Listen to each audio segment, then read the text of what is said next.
West Virginia standout.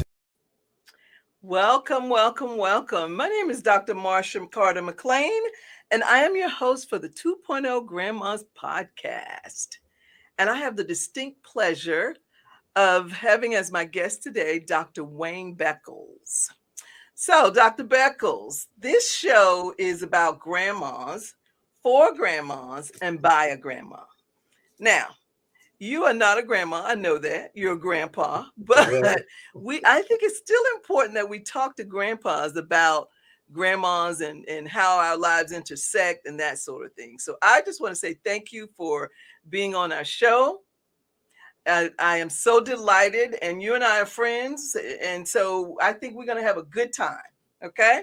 I'm So looking forward to it. tell me a little bit about yourself so the listeners will know who you are, Dr. Wayne Beckles. Okay, I'm I'm a father of three and a grandfather of three. I'm three and three. Okay. Yeah, 3 and 3. I'm a clinical social worker by profession, but my doctorate's in education.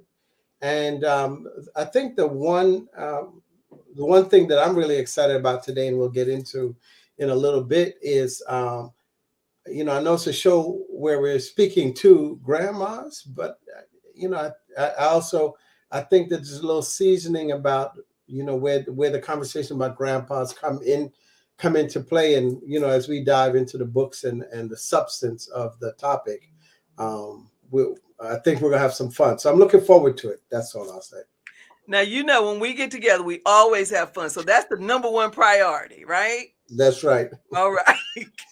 What's in that cup? Anyway. No, it's right. Tea. We're gonna spill the tea, but I'm not gonna spill any on me. I'm just, maybe I'll have something in my cup later, but when I do this stuff, I don't want to slur any words or anything. So okay, just yeah, regular we want to be as professional as we can, but still have fun. Okay. Right.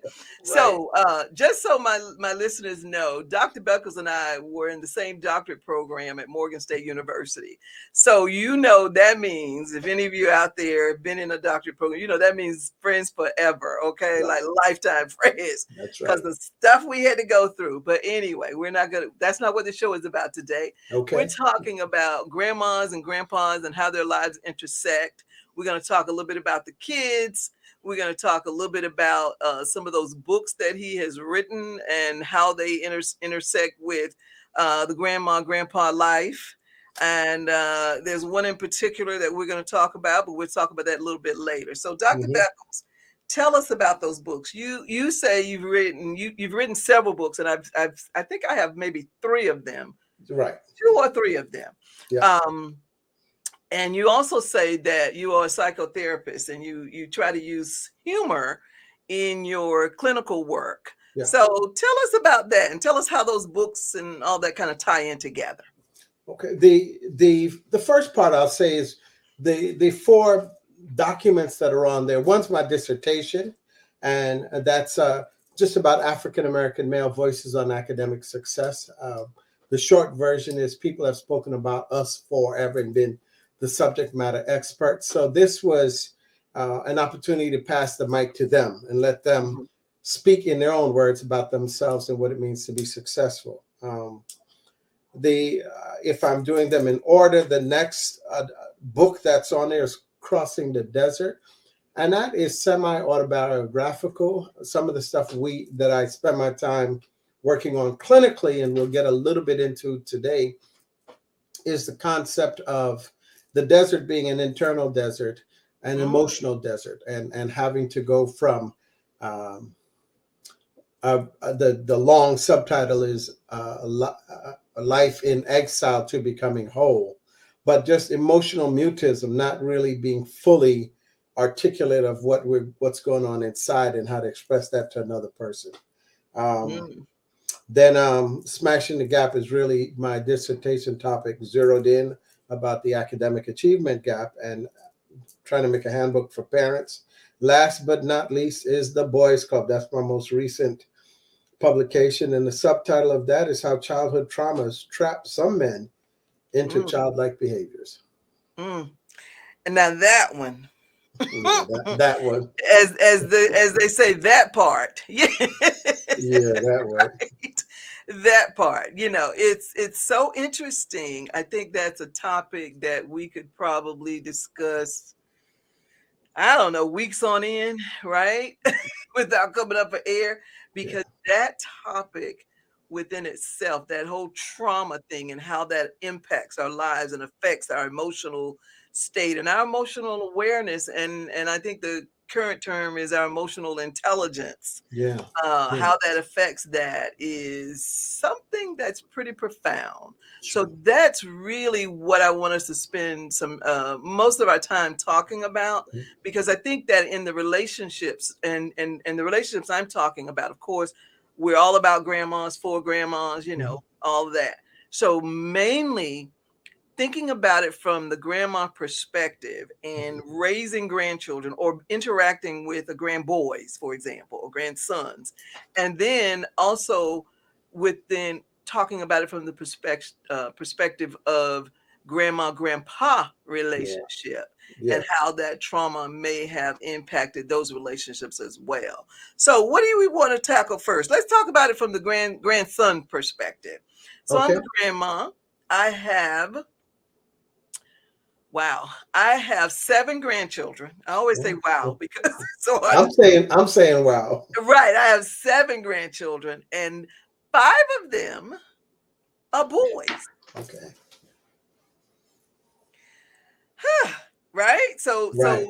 that whole thing about trauma and the impact of that, I worry about my grandsons, as a woman, as a grandma, as an African American grandma. I remember one time this woman asked me, I used to work at the College of William and Mary, and I was the director of their early childhood program, and this professor asked me, how does it feel to be the mother, because I didn't have grandchildren at the time, of African American boy? And I'm like, huh? What kind of subject? What kind of Hmm. question was that? Right.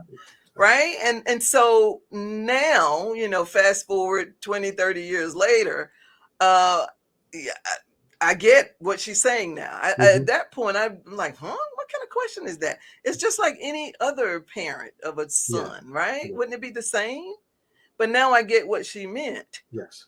Right. And this was a Caucasian woman that asked me that question. And so, what I want us to talk about here, if you will entertain this, is for us to talk about as a male, a grandson, Hmm. right? And as a grandma, what kind of things can I do, number one, to prevent that trauma, Hmm. right? And if I have to deal with it, how do I deal with it? Yeah. And I'm so glad you started there with that question. As I was getting ready for today, I actually had a burn on my hand, but it was a burn I didn't know that I was getting until after I got it. Hmm. Um, there's a hot burn, there's a fast burn, and I want to use the word trauma. And I'm using the word trauma in a clinically we use the word trauma with a capital T, and that would be a hot burn, a fast burn. You feel it, Mm-hmm. you know it's hot, you're burned. Mm-hmm. Mm-hmm. But I think what's more important, I think we'll get more mileage out of what I call a slow burn. And a slow burn that I got that I didn't know was happening until I let go of the dish was I put something in the microwave and the dish got hot. Mm-hmm. Mm-hmm. But it wasn't so hot that I touch it and recoil. As I'm carrying it simply from the microwave to the counter, after I let go of the dish, my palm felt warm and I looked at it and there was a red mark.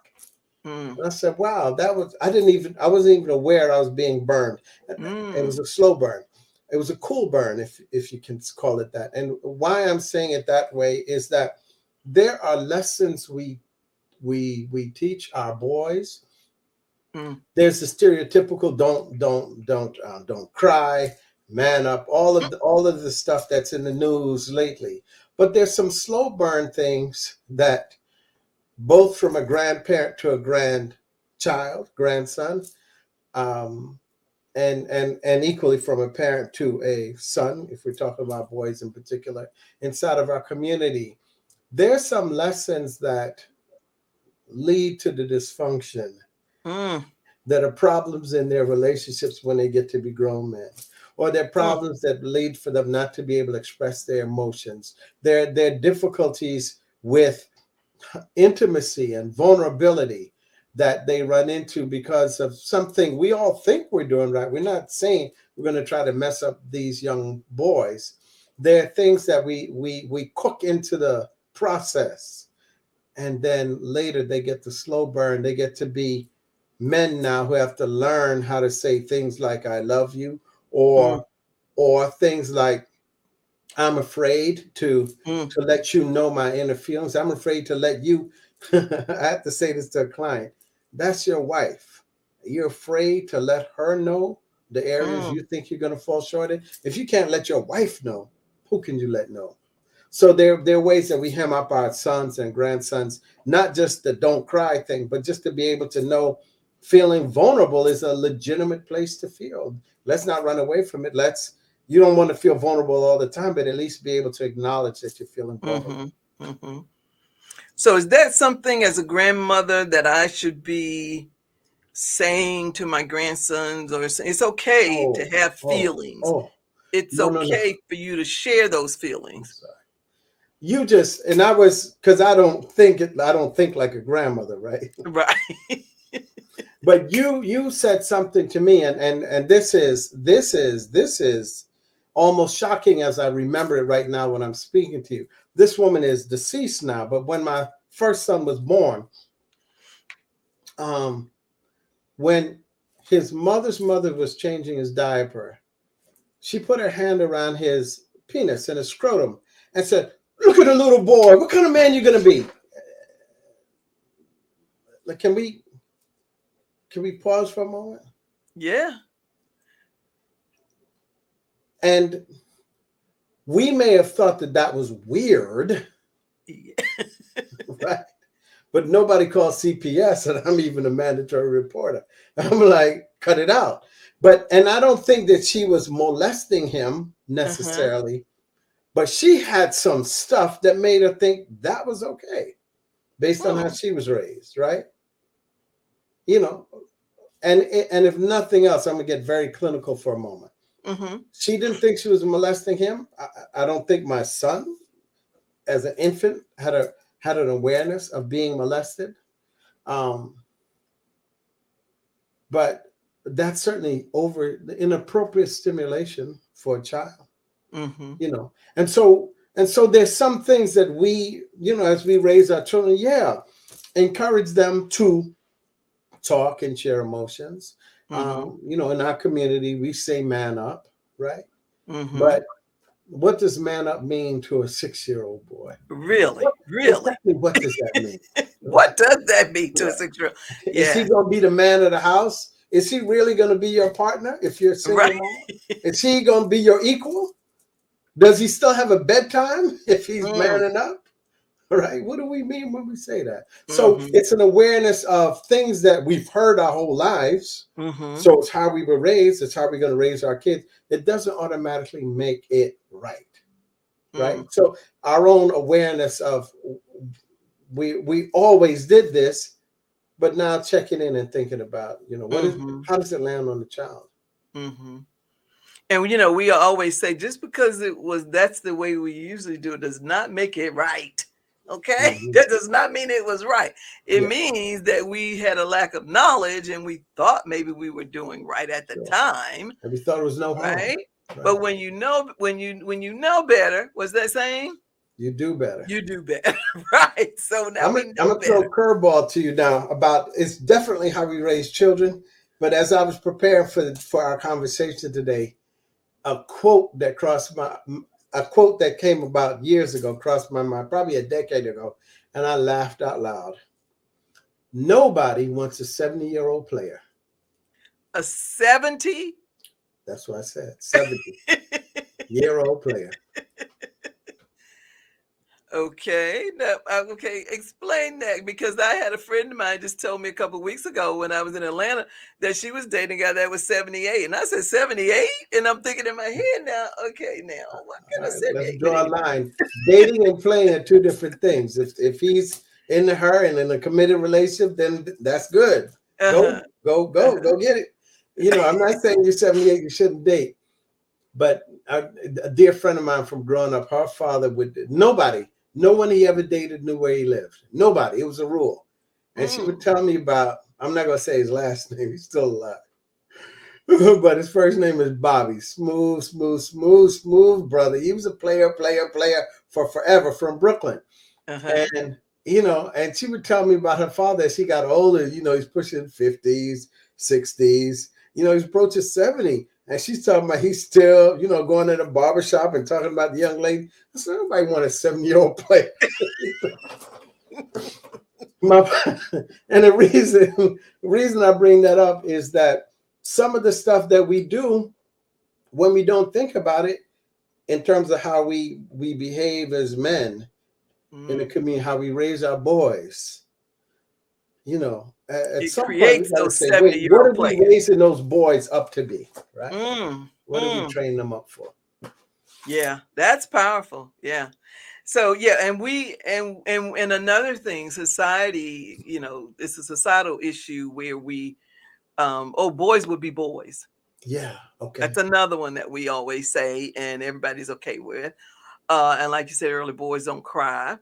Just trying to think if there's some others that we do that or say or allow, right? That just kind of also what it really does is make you the person that you are because you've heard these things all your life. Yeah. And then when somebody challenges you to kind of stray away from that, it's hard to do. Okay. Yeah. So here's one. Mm-hmm. I believe I was raised this way, and I believe it's true for me that a man should be a good provider. When we say that, what does that mean? Right. I'm asking you. I know you. So me the when question, you say that, I've heard that expression. It means that the man is in charge of everything, and he should be the one that brings home the bacon, makes the most money, Sure. all those things, right? Take Right. care of take care of the family rather, and then the wife then or the female partner is supposed to then just do whatever that person says. So that person is in charge. Yeah. That's what it says to me. Okay. And I've heard it more or less the same way. I was at a funeral once and for a cousin, the husband of a cousin. And the comment was, oh, he was a good man. He provided well through his life insurance. He provided well for his family.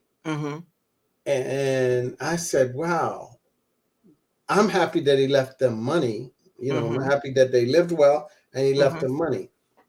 But we didn't ask about the quality of life, what kind of person he was while he was alive. We're measuring his goodness in monetary value only. So can we be a good provider financially and a good provider emotionally? Ooh, can we do two things at one time? That's an interesting question. So right now, let's hold that thought. Okay. And we're going to come right back. We're going to take a little quick break and we'll come right back. You got it.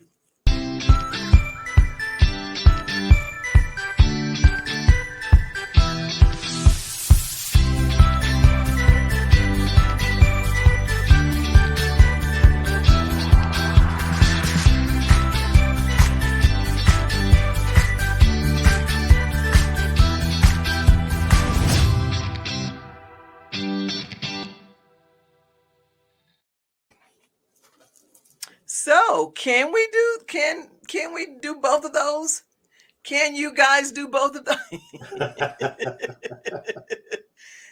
It might require some cross training. I hope we can.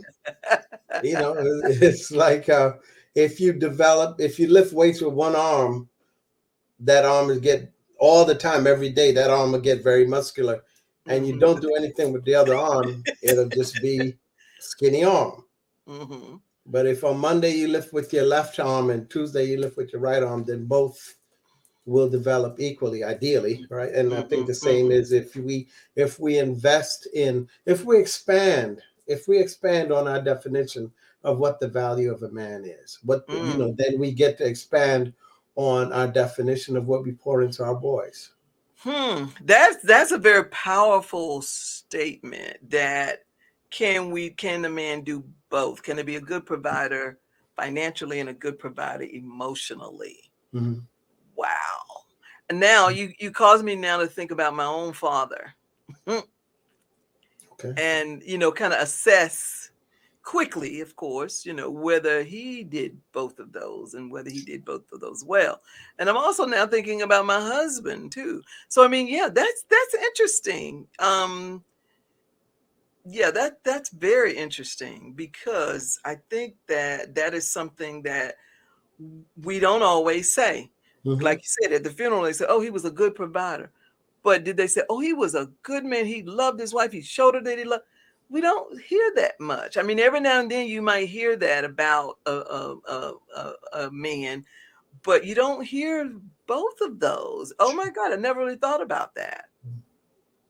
I mean, we've defined it one way, and I Right, love that you're asking these questions, because I think this is ultimately it's we're not, I can't go back and blame my dead father, my dead grandfather for what they did not do. That doesn't make sense. right. However, we can ideally, I believe that there's a value in me becoming aware right now of how I am today, and then what am I going to invest in so that I can either correct or straighten up or add to Mm, for mm, tomorrow. And yes, equally in how I raise my sons, and I have one grandson and two granddaughters, but how I support my son to raise his son is to yes. have a value for, we got to make money, so make the money, be a good provider, but also be a good emotional provider, be a good safe place for your children, for your daughters to Mm, come to, for your sons to mm. come to. As a father, you can do both, but you have to pay attention to both. I think that's your next book, Dr. Beckles. That has to Ah, be, yeah, that has to be. I mean, the people need to hear that, because I don't even know if we really think about men in that way. And I'm always, of course, I'm talking a lot about grandmas, for grandmas, about grandmas. sure, sure. And I'm only thinking about them, but I'm not really focusing on the male counterpart, right? Of Mhm. how we even see them. And I think, I'm always saying, well, society sees grandmas as old, decrepit women, blah blah blah blah blah. But I'm not really thinking about, grandpa. So there you go.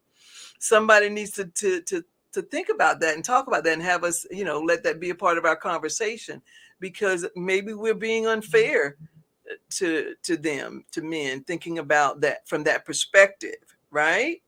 So, and are we encouraging our sons and grandsons to be that way? Because most and I'm only talking about the boys in my family. I have two sons, and I know my sons really, I would say that they try to, emulate their father Okay, in how they interact with their children, right? okay, yeah, But why can't they also be emulate their mother and how they interact with their children as well? So I'm like the softer side of the family. sure, sure. So yeah, that is so profound when you think about it. And it's something that I think moving forward, I'm going to make sure that I talk to my sons Okay, about that, okay, about how making sure. Yes, I'm excited that you're good, but that is so wonderful. But it's also so important that you show your children how to do both of these things. I can't say that I showed that my son. I try to show it in how I operate myself, but as far as having an intentional conversation yeah, about that, yeah, I'm not. I mhm, don't think I've done that. So you've given me a lot to think about here. okay. Hmm. And that all came from the boys' club, huh? Well, no, it came from my life. Let me It tell came you. from your whole Right, life. right. No, I'm not talking about anything.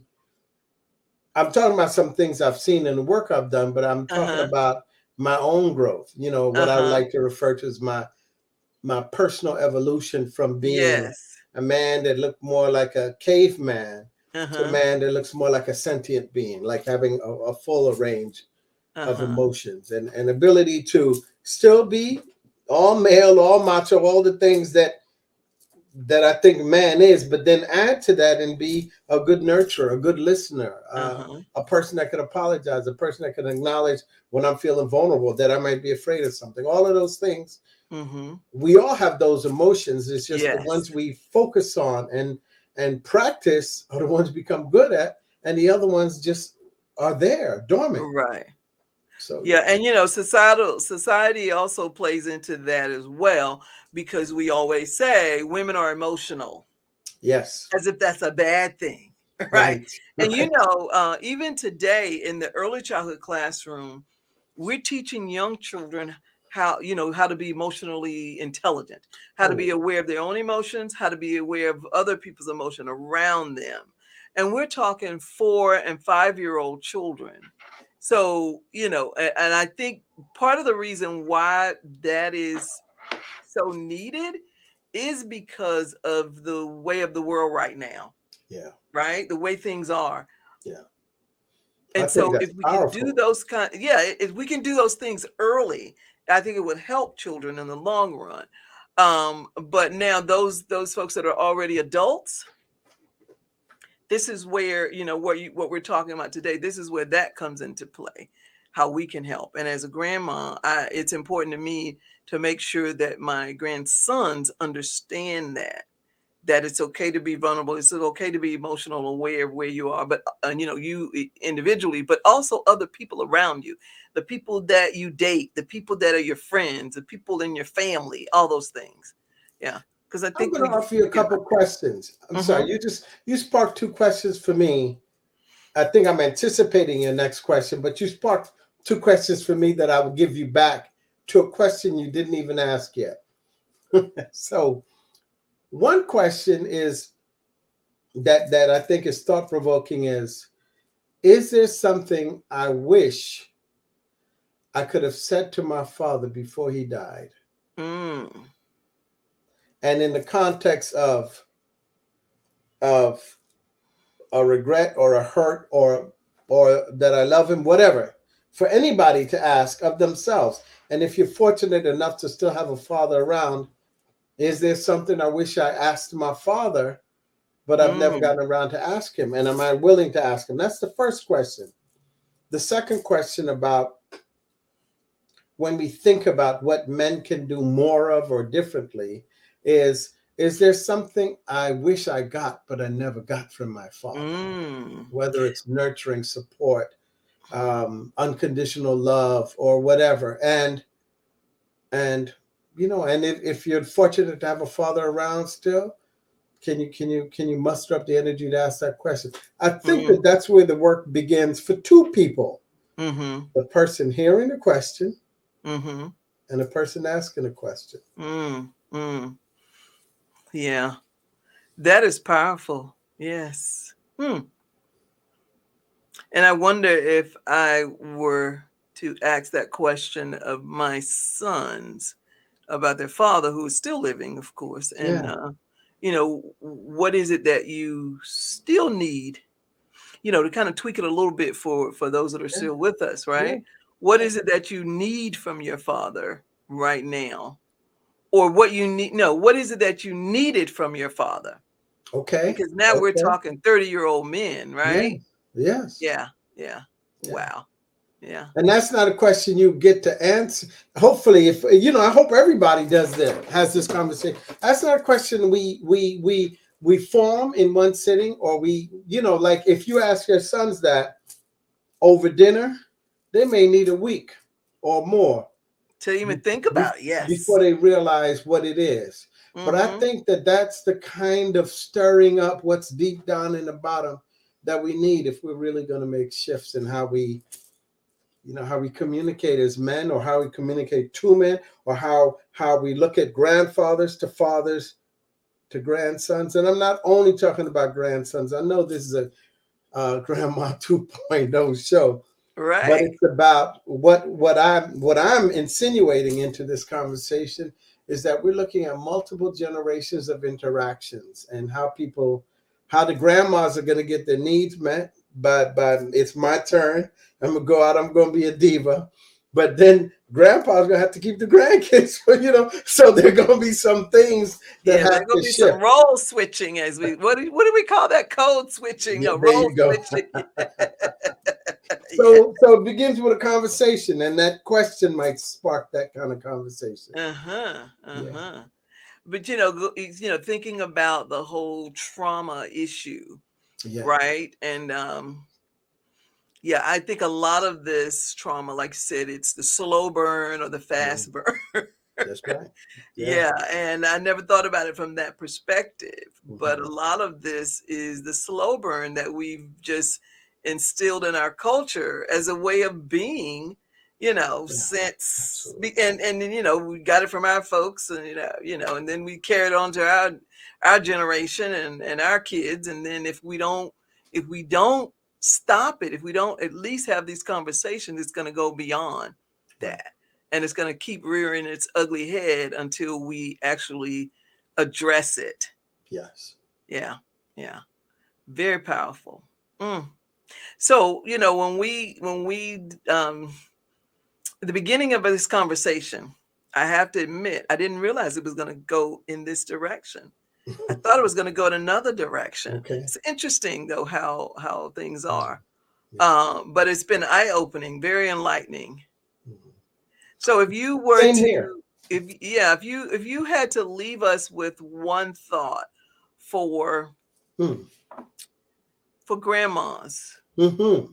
something that they could, I don't know, let's see, something that they could kind of take away from this, Hmm. right? About, talking about the boys club, talking about trauma, talking about how it impacts, talking about how society has, created these things and we've just kind of carried them forward.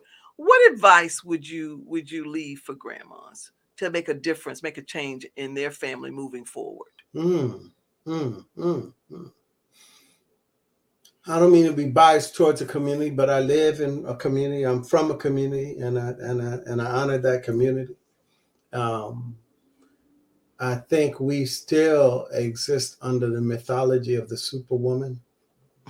And in order for the grandma's 2.0 to get her time, Mm-hmm. I work hard with people to get them to take a day off. They're so Mm, accustomed to doing everything. So if it's mm-hmm. advice, Mm-hmm. right?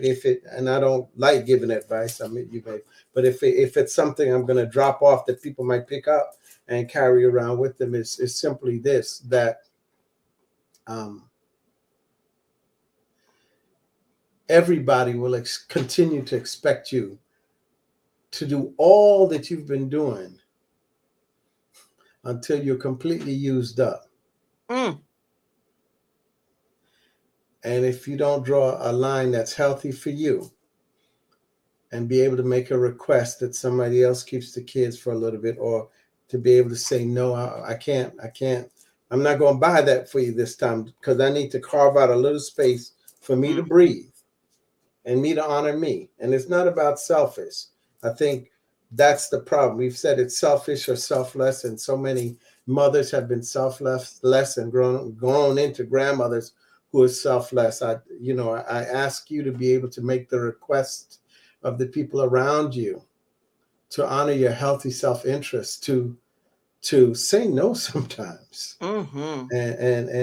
and do something that's really good for you. And it might even still include the grandkids, but it's just not you having to do everything. Mm-hmm.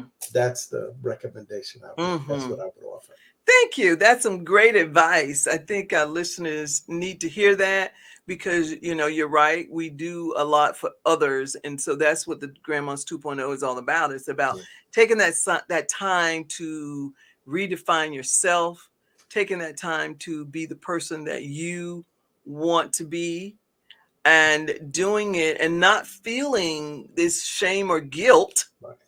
that you're doing something for yourself. We used to, like you say, we say selfish, but Right. now it's about self-care. And if you don't care Absolutely. for yourself, nobody else will. So thank you, Dr. Beckles. That was wonderful, wonderful advice too. And I love talking about the different books, the work that you're doing. We need to have another conversation at some point. So thank you again. And the Grandmas 2.0 podcast really wants to thank you for taking our time, from your day to be with us, to share to drop some gems, as they say.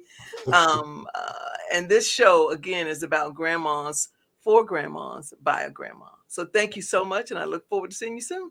It's been a pleasure. Thank you. Be Bye. well. Bye-bye.